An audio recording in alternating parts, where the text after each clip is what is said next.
Bom dia. Como o Frank falou, é bom estar de volta. Tô vestindo preto para ver se eu escondo um pouco essa... O Frank me chamou de parrudinho assim que eu cheguei. Mas vai ter volta. Deixa ele engordar um pouquinho que a gente comunica a igreja também quando isso acontecer. Você pode abrir sua Bíblia comigo em Romanos, capítulo 1, versos de 1 a 7.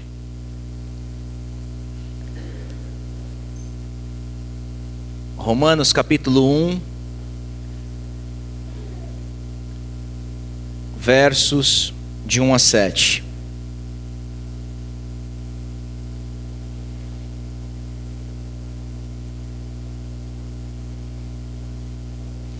Todos acharam? Então vamos ler. Paulo, servo de Cristo Jesus, chamado para ser apóstolo, separado para o evangelho de Deus, que ele, no passado, prometeu por meio dos seus profetas nas Escrituras Sagradas. Este evangelho diz a respeito de seu filho, o qual, segundo a carne, veio da descendência de Davi e foi designado Filho de Deus com poder, segundo o Espírito de Santidade, pela ressurreição dos mortos, a saber, Jesus Cristo nosso Senhor.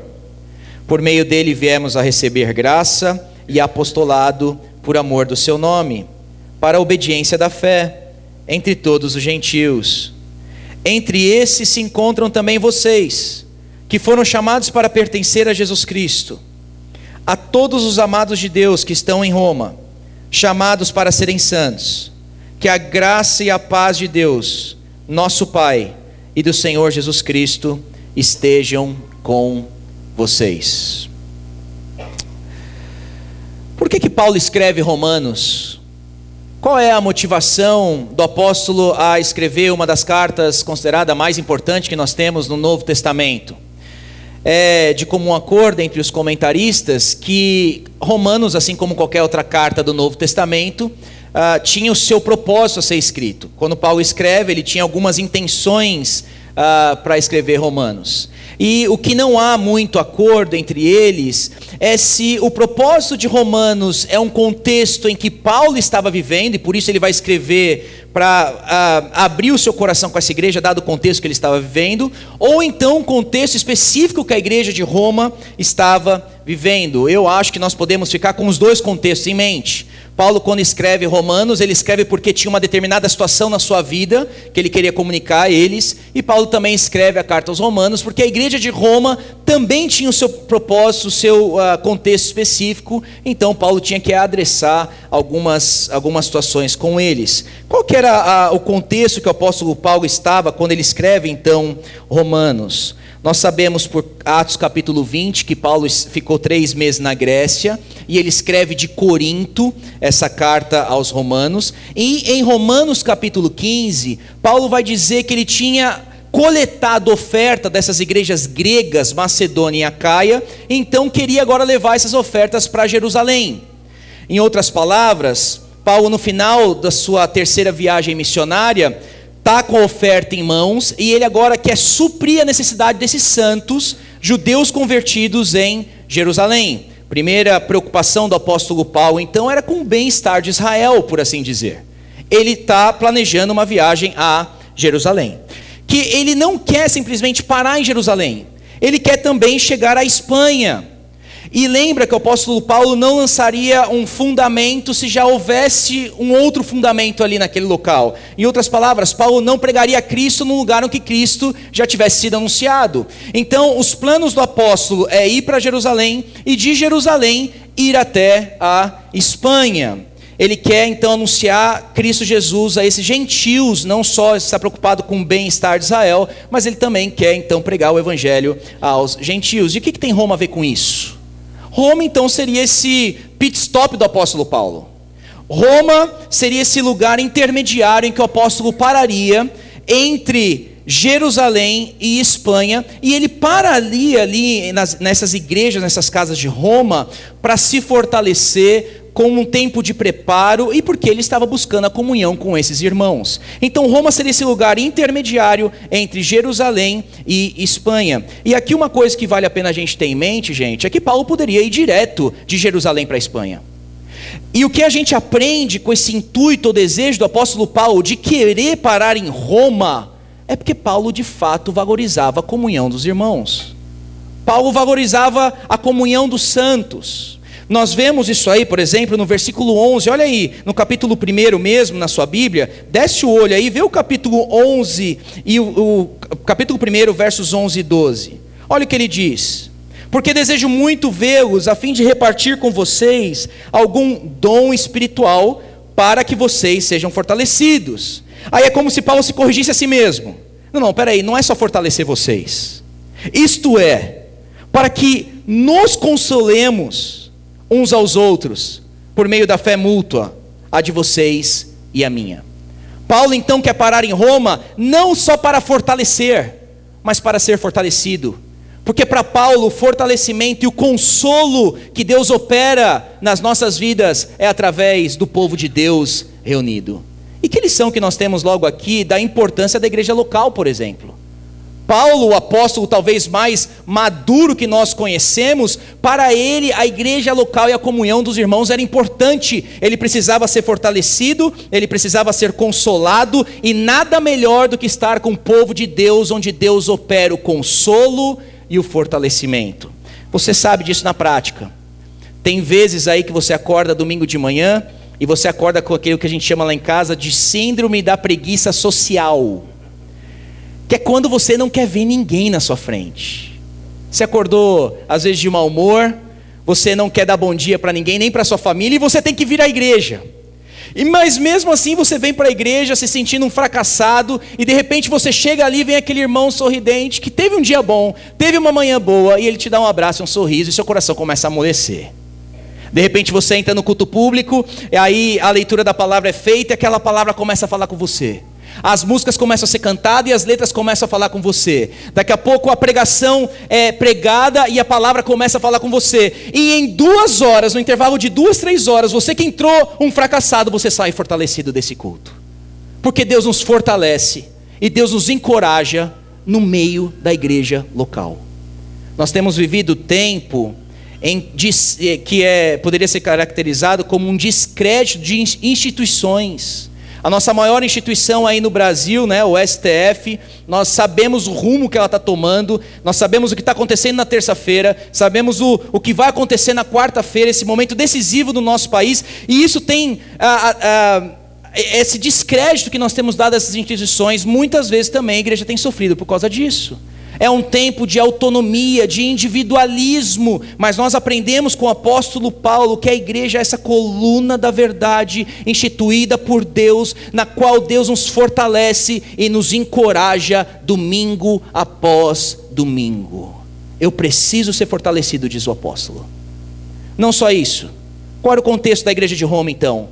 Quando nós lemos capítulo 2, capítulo 3, capítulo 9 ao 11, nós vamos ver que havia esse conflito teológico na igreja de Roma. A quem pertence as promessas e a aliança de Deus? Judeus e gentios em Roma estavam agora dialogando a quem de fato essas alianças teriam o efeito, ou quem. Então nós temos esses dois contextos. De um lado Paulo precisa ser fortalecido, ele quer a comunhão dos irmãos. Do outro lado nós temos aí uma discussão teológica, um conflito teológico acontecendo na carta aos Romanos. A maneira que Paulo abre então, ou introduz a sua carta, é um tanto diferente das outras cartas. Lembra que Paulo poderia simplesmente ter dito aqui logo no início: Paulo, apóstolo de Deus, graça e paz à igreja de Roma. Mas ao se introduzir, Paulo faz menção aí em 7 versos a respeito do evangelho. E por que Paulo apresenta o evangelho logo na sua introdução aos Romanos? Porque ele nunca havia estado nessa igreja. Essa igreja não tinha dono, por assim dizer. Ela foi plantada por aqueles romanos que estiveram no Pentecostes e ali receberam essa ação do Espírito Santo. Planta agora essa igreja em Roma e ela não tinha dono. E o apóstolo agora quer visitar essa igreja, ele precisa mostrar suas credenciais a essa igreja. Qual é a credencial de um apóstolo verdadeiro? O Evangelho. E aqui nós poderíamos já desmascarar muitos apóstolos hoje em dia. Se o evangelho é a credencial de um apóstolo verdadeiro, esses que se denominam apóstolos hoje em dia estão aí, às vezes, caminhando por outros caminhos, senão com o evangelho verdadeiro. Então Paulo ele precisa mostrar suas credenciais para essa igreja, para afirmar que de fato ele é um apóstolo chamado por Deus. E aqui, gente, vale a pena a gente lembrar que o relacionamento de Paulo com o evangelho não era simplesmente intelectual. Paulo não simplesmente conhecia o evangelho aqui. O evangelho de fato transformou a vida desse apóstolo. Lembra o relato bíblico? Ele mesmo disse em Filipenses capítulo 3, mostrando o orgulho que ele tinha de ter sido circuncidado ao 8º dia, de pertencer à tribo de Benjamim, de ser fariseu segundo a lei, tão zeloso a ponto de perseguir a igreja, e ele considerava isso como lucro. Em 1 Timóteo vai dizer que ele foi blasfemo, vai dizer que ele era insolente, ele era perseguidor.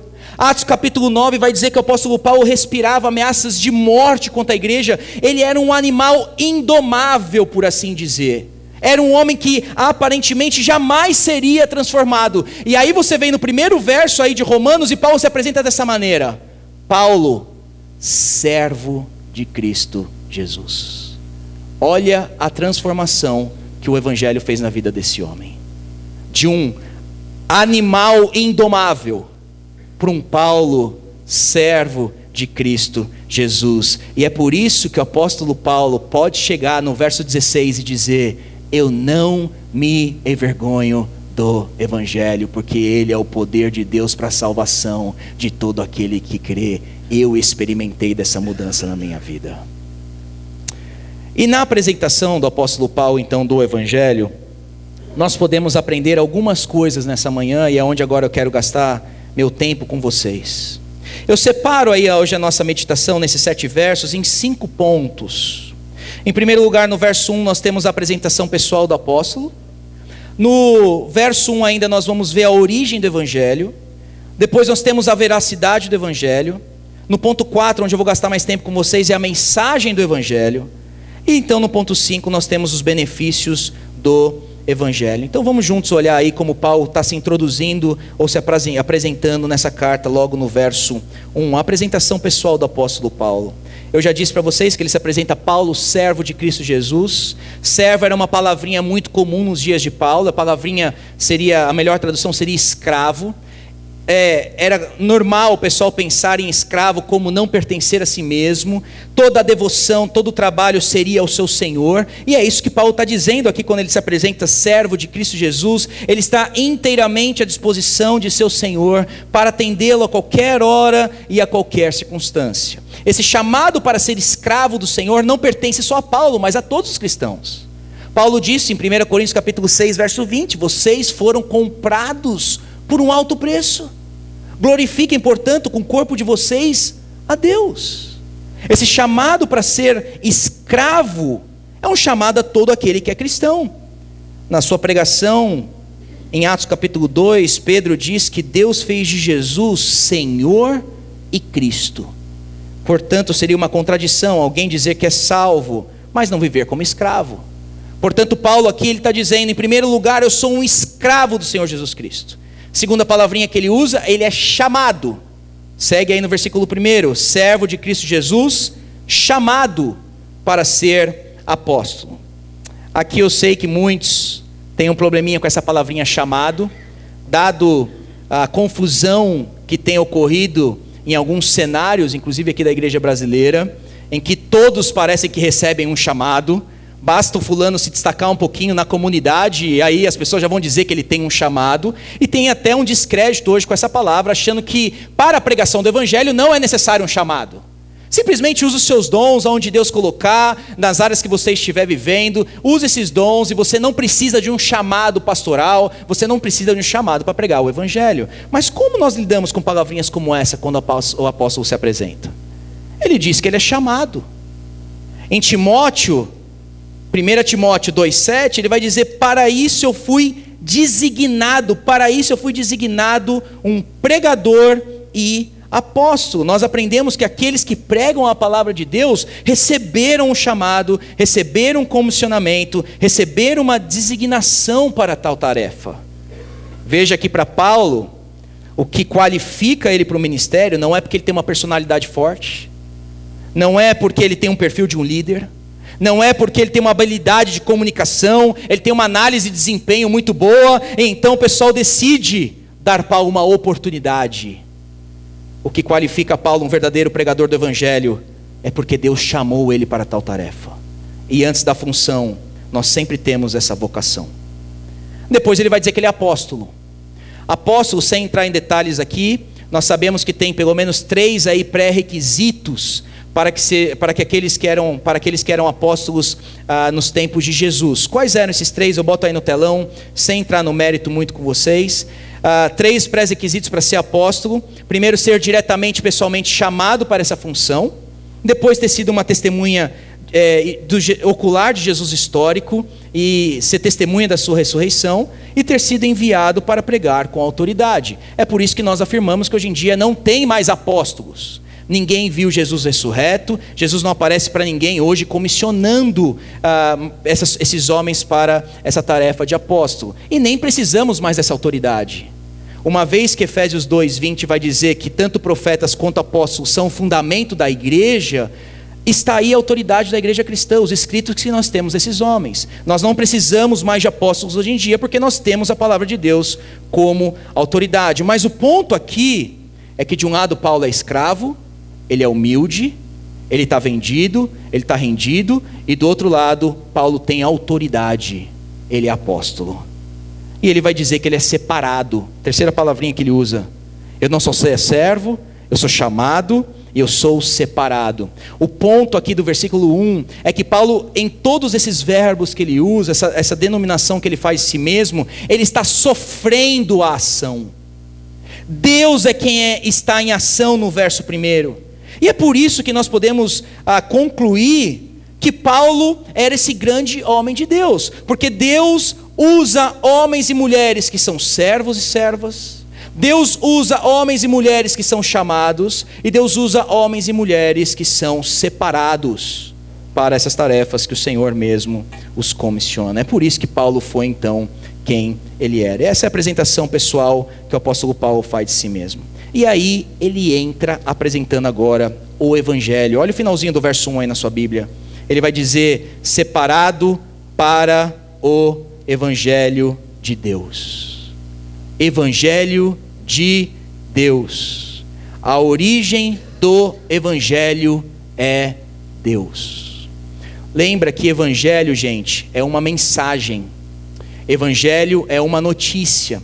Franklin estava falando conosco na sexta-feira de que evangelho era uma palavra também usada nos tempos do apóstolo Paulo, principalmente ali no Império Romano, em que quando alguém tinha uma boa nova para dar, essa notícia seria proclamada. Evangelho é uma notícia.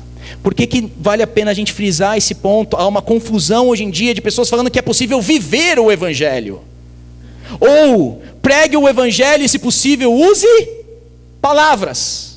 Mas é impossível você pregar o evangelho sem usar palavras, se o próprio evangelho é uma mensagem. Tem profundas implicações na maneira que nós fazemos evangelismo isso. Mas Paulo vai dizer: esse evangelho é de Deus. Em outras palavras, o evangelho não começa com o homem. O homem não está no centro do evangelho. Não é o homem o foco dessa mensagem. O evangelho é de Deus. Toda mensagem cristã que prioriza o homem em detrimento de Deus não é o evangelho. O evangelho é de Deus. Se o evangelho é de Deus, nós não temos autorização para mudar a mensagem. A mensagem não é minha. O evangelho, ele é de Deus. Agora olha que interessante, olha o verso 9 aí do capítulo 1. Paulo vai dizer no capítulo 1 que o evangelho é de Deus. Agora no verso 9 ele vai dizer: pois Deus a quem sirvo em meu espírito, no evangelho de seu Filho. O evangelho é de Deus, o evangelho é de seu Filho. O ponto aqui, gente, é que às vezes nós pensamos em Deus Pai como esse Deus do Velho Testamento, como se ele fosse um Deus mau, irado, até que veio Jesus no Novo Testamento e resolveu o nosso problema. Ele sim é o Deus de amor. O que Paulo quer nos ensinar logo nessa introdução aqui, é que nós devemos honrar as pessoas da Trindade com a mesma forma. O Evangelho é tanto de Deus, como o Evangelho é de seu Filho. O mesmo Deus que é santo, que é irado, teve... Então, o segundo ponto, gente, vamos correr aqui por causa do contratempo. A origem do Evangelho, ela é de Deus. Vamos para o terceiro ponto. Veracidade do Evangelho. A veracidade do Evangelho. No verso 2, o apóstolo Paulo vai dizer que ele mesmo no passado prometeu por meio dos seus profetas nas escrituras sagradas. O que parece aí no verso 2 é que nós temos um parênteses. Veja o finalzinho do verso 1, Evangelho de Deus. Ele poderia vir para o verso 3, logo em seguida, dizendo a respeito do seu Filho. O que parece, portanto, é no verso 2, Paulo faz um parêntese aqui importante. Esse evangelho não é só de Deus, mas Deus no passado prometeu por meio dos seus profetas nas escrituras sagradas. Em outras palavras, Paulo quer mostrar que desde o Antigo Testamento esse evangelho foi prometido. E está aí a veracidade do evangelho. Se eu posso ilustrar esse ponto aí com vocês, eu lembro tempos atrás, eu estando na Austrália, indo visitar uma líder de um grupo espírita kardecista, e eu ia falar com ela a respeito do Evangelho, e ela ia falar a respeito do Espiritismo comigo. E nós marcamos antes da sessão, a mesa estava toda preparada, ela marcou comigo 1 hora antes, e eu entrei ali e eu comecei a mostrar para ela a mensagem do Evangelho desde o Antigo Testamento. Nós poderíamos ir lá para Gênesis 3,15, os pactos que houve com Abraão, com Noé, todo o sistema sacrificial aponta para o Evangelho, é isso que Paulo está falando. E eu mostrei que essa mensagem cristã tem quase 4.000 anos de existência. E ela chegou para mim no final e falou assim: olha, Tiago, muito obrigado pela apresentação do Evangelho, eu também tenho o meu Evangelho. Qual é o seu Evangelho? Ela empurrou para mim o livrinho, Evangelho segundo o Espiritismo, de Allan Kardec. E ela me deu o livro. E eu lembro de ter ficado pensando comigo. Eu apresentei para ela uma mensagem de 4.000 anos, que não há contradição, que tem sido pregada na história cristã. E ela me apresentou o evangelho de um homem do século XIX e tem depositado a sua fé nessa mensagem. O que o apóstolo está mostrando para nós, mostrando a antiguidade aqui do evangelho, é que nós podemos confiar então nessa mensagem. Ele prometeu. Veja aqui que esses profetas, eles estão recebendo, são intermediários dele. O apóstolo assim afirma a inspiração da palavra. Não foi uma mensagem que os profetas criaram. Ele prometeu por intermédio dos profetas, e é por isso que ele pode chamar as escrituras de escrituras sagradas, santas, sem erro e sem contradição. E aí nós chegamos no meu penúltimo ponto, que é o quarto, e onde eu devo dar mais ênfase com vocês nessa manhã, dada a Páscoa em que estamos celebrando, é a mensagem do Evangelho. Versos 3 e 4, a mensagem do Evangelho. Lembra o finalzinho do verso 1? Evangelho de Deus. E o que diz o Evangelho de Deus, Paulo? Qual é a boa notícia que Deus tem para a humanidade? Verso 3, Paulo vai dizer: a respeito do seu Filho. Qual é a boa notícia que Deus tem para a humanidade? Acerca do seu Filho. Em outras palavras, a boa notícia de Deus para nós não é uma conta cheia de dinheiro, não é uma vida sem problema, não é nossos sonhos pessoais sendo realizados. A boa notícia de Deus para nós, o Evangelho de Deus, Paulo diz no verso 3, a substância, a essência desse Evangelho, Paulo vai dizer, é a respeito do seu Filho. O Evangelho não é o que nós fazemos, o Evangelho não é o que nós fazemos pelos outros, o Evangelho é o que Deus fez por nós, e a substância, no centro dessa mensagem, está o seu Filho, chamado Jesus Cristo. E aí ele vai dizer: esse Filho, o qual segundo a carne veio da descendência de Davi. Veja que o verbo que Paulo usa aqui, de veio, de vir, passa essa ideia de que o Filho não se tornou filho no nascimento virginal de Maria. O Filho sempre foi filho. O Filho sempre esteve em glória, conhecendo, amando e glorificando Deus Pai e Deus Espírito, mas agora esse Filho veio. O ponto de Paulo é que o Filho sempre existiu, mas agora ele assume a carne, o qual, segundo a carne, diz Paulo, veio da descendência de Davi. Se o apóstolo João diz que aquele que era a palavra se fez carne, Paulo simplesmente usa com as suas próprias palavras aqui para descrever o mesmo cenário. Ele trata, portanto, da encarnação e da humilhação do Filho. Esse Filho assume carne e ele vem na descendência de Davi. Por que é importante o apóstolo mencionar aqui a descendência de Davi? Porque é o cumprimento de todas aquelas profecias do Antigo Testamento. Você deve lembrar Salmo 2, em que Deus mesmo diz que constituiu o seu filho como rei, e está todo mundo esperando a vinda desse rei. 2 Samuel capítulo 7, Deus promete a Davi que viria um rei que reinaria em seu trono perpetuamente, para sempre. Então Paulo está afirmando, ele não só veio em carne, mas ele é o verdadeiro descendente de Davi. Mas para Paulo, um evangelho simplesmente com a encarnação seria um evangelho incompleto. E ele não apresenta o seu evangelho aqui de forma incompleta. Ele vai agora pressupor que esse filho de Davi morre. E ele não só morre, ele ressuscita. No verso 4 o apóstolo vai dizer: foi designado filho de Deus com poder, segundo o Espírito de santidade, pela ressurreição dos mortos, a saber, Jesus Cristo, nosso Senhor. Olha aí, a palavrinha que Paulo usa é designado. Quando nós lemos aqui esse versículo 4, que é um versículo que não é fácil em Romanos, a impressão que nós temos é que ele se tornou filho mediante a ressurreição. Foi designado filho de Deus com poder pela ressurreição dos mortos. Mas o ponto de Paulo aqui não é esse. O estresse aqui de Paulo e o ponto dele, o foco é com poder. Verso 3 ele está dizendo: esse filho veio em carne, em humilhação, em fraqueza, mas agora, por meio da ressurreição dos mortos, ele foi estabelecido, ele foi constituído, ele foi afirmado filho de Deus, não mais em fraqueza, filho de Deus com poder. Agora ficou claro pela sua ressurreição de que ele venceu a morte. Agora ficou claro que pela sua morte ele matou a morte. Ficou claro que ele subjugou Satanás. Ficou claro, portanto, filho de Deus agora é o filho de Deus poderoso por meio da sua ressurreição. É isso que o apóstolo agora prega no versículo 4. De um lado, ele veio em fraqueza e humildade, mas através da sua ressurreição, diz o apóstolo, agora ele é decretado filho de Deus com poder, de glória, humilhação, exaltação para a glória. O Filho de Deus é poderoso. E ele vai dizer quem opera essa ressurreição.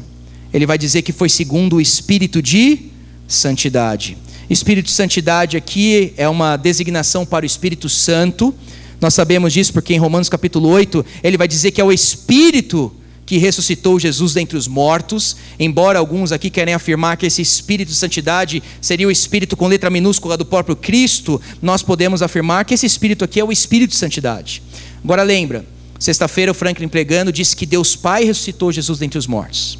Nós temos um relato de Jesus mesmo falando: destrua esse templo e em 3 dias eu o ressuscitarei. Jesus, portanto, tirou a sua vida da morte. E agora nós temos o relato do Espírito Santo ressuscitando Jesus dentre os mortos. Deus Pai, Deus Filho e Deus Espírito Santo ressuscitando Jesus da morte. Portanto, nesses 2 versos 3 e 4, Paulo apresenta o evangelho completo para nós.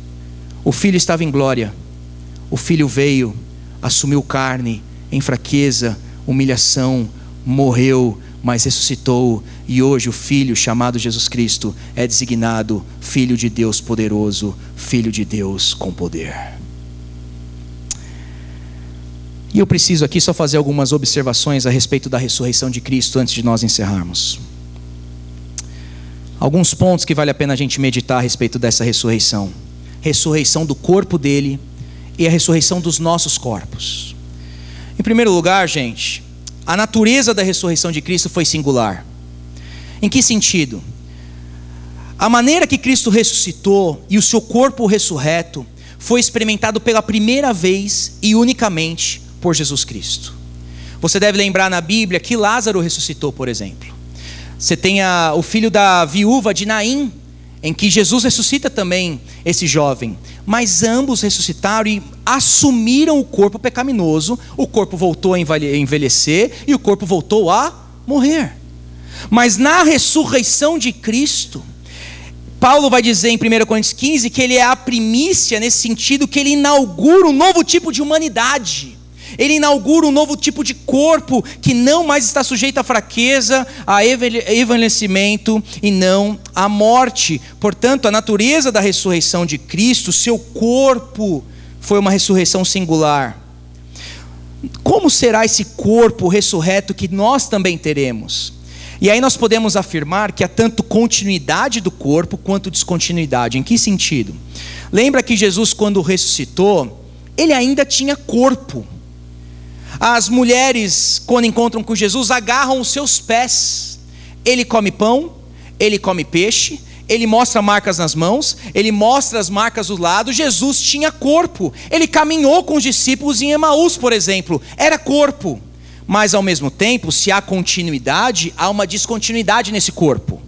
Porque os discípulos estão reunidos numa sala fechada, a porta está trancada, e Jesus Cristo simplesmente atravessa aquela parede. Dada alguma interpretação, tem outras, mas Jesus atravessa essa parede e agora se coloca no meio dos discípulos. Há uma descontinuidade no corpo aqui. Jesus está com os discípulos uma hora, de repente ele desaparece do meio deles. Há uma descontinuidade do corpo. Portanto, nós podemos afirmar que assim como Cristo, nosso corpo terá as características como temos hoje, mas ao mesmo tempo também terá diferenças desse corpo que nós temos hoje. A melhor passagem que nós podemos ver a respeito do nosso corpo na ressurreição está em 1 Coríntios capítulo 15. Olha alguns detalhes que Paulo dá do nosso corpo na ressurreição. Assim será com a ressurreição dos mortos. O corpo que é semeado é perecível e ressuscita imperecível. Primeira descrição do nosso corpo. Ele é semeado em desonra e ressuscita em glória. Segunda descrição do nosso corpo.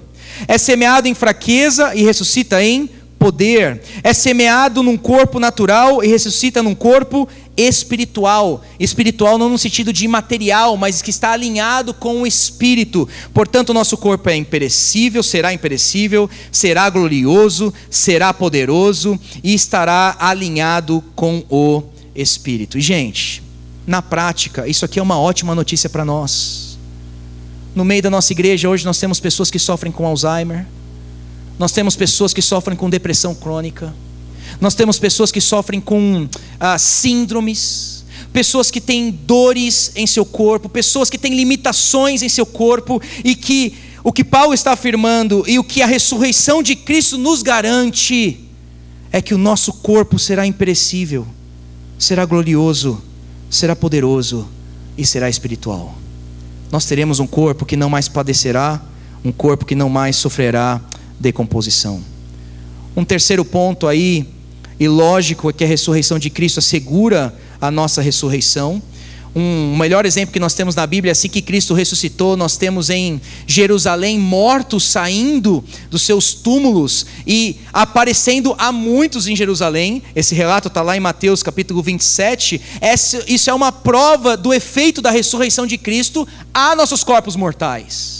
Porque Cristo ressuscitou e Ele é a primícia e Ele foi apresentado a Deus, logo toda a colheita que crê nele também ressuscitará e terá o mesmo corpo que Cristo teve. Uma outra observação que nós podemos fazer a respeito da ressurreição é que na ressurreição nós reconheceremos uns aos outros. Como é que nós podemos afirmar que nós reconheceremos uns aos outros na ressurreição? Lembra do evento da transfiguração. Você tem Moisés e Elias aparecendo e Cristo transfigurado. E Pedro, Tiago e João reconhecem Moisés e Elias. Não só reconhecem, mas Moisés e Elias estão conversando entre si. a respeito da partida de Cristo, diz o texto. Portanto, as faculdades do nosso corpo ainda estarão funcionando. A fala, a memória, nós ainda teremos essa interação no nosso corpo novo, nesse corpo da ressurreição. Um outro exemplo que nós podemos usar é o próprio Cristo, que aparece para os 12, aparece para Paulo, aparece para os 500, e o pessoal reconhecia Jesus ressurreto. Aqui também é uma boa notícia para nós. Sendo bem sincero com vocês, antes de ser pastor, quando nós estamos caminhando para o ministério pastoral, nós nos imaginamos em algumas situações específicas. Por exemplo, você fazendo o seu primeiro casamento. Como será quando você fizer o seu primeiro casamento? O que você vai dizer? Uma situação específica que é comum de nós nos imaginarmos antes de que aconteça é também o que você vai fazer num velório, num sepultamento. Eu me imaginava, mesmo antes de ser pastor, realizando alguns sepultamentos e o que eu falaria, como seria, como eu reagiria perante um sepultamento. O que eu não imaginava é que os primeiros sepultamentos que eu faria seriam de pessoas tão próximas e que eu amava. O primeiro sepultamento que eu faço e enterro é o meu avô, pastor Batista, durante 40 anos, um grande exemplo de homem de Deus na minha vida. Eu não era nem ordenado, mas me chamaram para fazer o sepultamento dele. O segundo sepultamento que nós fizemos foi de um grande amigo meu, um cara que eu amei muito, que foi o Murilo, fundador dessa igreja aqui junto conosco. De um lado, no sepultamento, você tem essa tristeza, porque você está olhando a pessoa e você sabe que durante um período de tempo você não mais vai desfrutar da comunhão com aquela pessoa. Mas por outro lado, você tem essa alegria estranha no sepultamento, porque você entende que no corpo da ressurreição você vai reconhecer aquela pessoa, vai dialogar com ela, vai ter comunhão com ela e vai habitar com aquela pessoa permanentemente e eternamente. Porque na ressurreição nós reconheceremos uns aos outros. Que boa notícia que nós temos. Uma última implicação sobre a ressurreição: em nossos corpos glorificados veremos o Cristo glorioso. E aqui, gente, melhor do que reconhecer uns aos outros na ressurreição, melhor do que ter um corpo que não envelhece, que não tem mais Alzheimer, não tem mais depressão, não tem mais síndrome, não tem mais doenças crônicas, melhor do que tudo isso na ressurreição é poder olhar para Cristo de fato como Ele é e vê-lo glorioso. A pergunta é: como que com esse corpo limitado que nós temos hoje poderíamos contemplar de Cristo eternamente sem distração? Como que com esses olhos tão limitados poderíamos olhar para Ele e desejar Ele eternamente? Como que com essa mente que se distrai tão facilmente a ponto de nós não conseguirmos orar 5 minutos sem distração, olharíamos para Cristo e compreenderíamos Ele em toda a sua glória? Como que com essas afeições e emoções tão deturpadas e misturadas teríamos deleite eterno, como lemos no Salmo 16, na presença e à direita de Deus? Como? Somente com um corpo diferente, um corpo poderoso, um corpo imperecível, um corpo ressurreto. Para mim, a necessidade maior de termos o nosso corpo transformado em poder, em glória imperecível, é para que nós possamos olhar para Cristo constantemente e desfrutar e vermos Ele em toda a sua glória. O apóstolo João vai dizer: quando Ele se manifestar, seremos semelhantes a Ele, pois o veremos como Ele é. Quais são os benefícios do Evangelho? Versículo 5 ele vai dizer: por meio dele viemos a receber graça. Aquele que era o Filho encarnou em fraqueza, foi o descendente de Davi, morreu, foi ressuscitado pelo Espírito, é declarado Filho de Deus com poder, de glória a glória, ele é Filho de Deus poderoso. E Paulo vai dizer no verso 5: por meio dele viemos a receber graça. Esse é o benefício do Evangelho e dessa mensagem. E se nós crermos nessa manhã que de fato Ele é o Deus encarnado, que de fato Ele morreu por nós e pelos nossos pecados, e que de fato Ele é o Deus ressuscitado, e Ele é o Filho de Deus poderoso, nós receberemos graça da parte de Deus. Eu encerro no verso 7, dando essa bênção a vocês.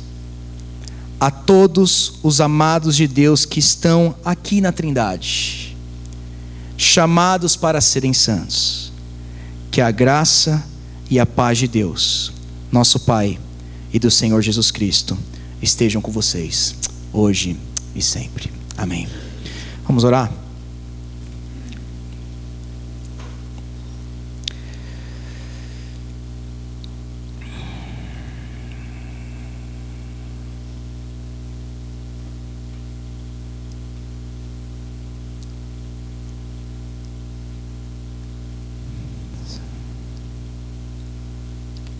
Senhor Jesus, nossa primícia, Filho de Deus poderoso, à direita do Pai, o Senhor tem todo o poder, todo o reino e toda a glória. Nós nos maravilhamos com o Senhor nessa manhã. Nós colocamos a nossa fé em Ti nessa manhã.